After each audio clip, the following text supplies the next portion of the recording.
Headlines brought to you by Chitale बंधू।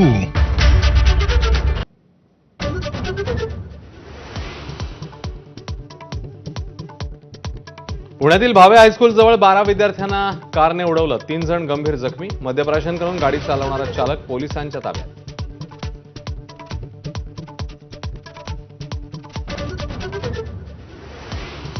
शशांक, लता आणि Karishma अगवणेंचे 3 mobile Nilesh चव्हाणच्या घरातून जप्त। निलेश चव्हाणची परवानाधारक बंदूक आणि पासपोर्टही पोलिसांनी जप्त केल्याची माहिती।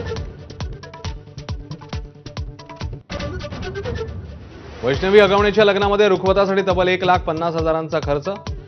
जालिंदर सुपेकरांच्या बायकोला रुखवत तयार करण्यासाठी पैसे दिल्याची वैष्णवीच्या वडिलांची दमानी यांना माहिती।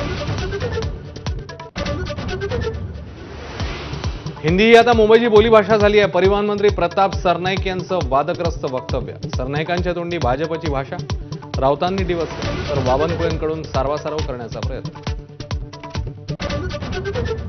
दोन्ही राष्ट्रवादी एकत्र येण्याबाबत माहिती नाही, शरद पवारांच्या प्रतिक्रियेमुळे चर्चांना उधाण। तर सुप्रियाताई बोलत नाहीत तोपर्यंत आपण काही बोलणार नाही, रोहित पवारांनी केलं स्पष्ट। तर पवार धर्मांध शक्तींसोबत जाणार नाहीत, राऊतांना विश्वास। कृषी खातं म्हणजे ओसाडगावची पाटीलकी, कृषी मंत्री माणिकराव कोकाटेंचं पुन्हा वादग्रस्त वक्तव्य। कोकाटेंना घरी बसवा, रोहित पवारांचा हल्ला बोल, तर अजित पवारच यावर विचार करतील, बावनकुळेंची प्रतिक्रिया।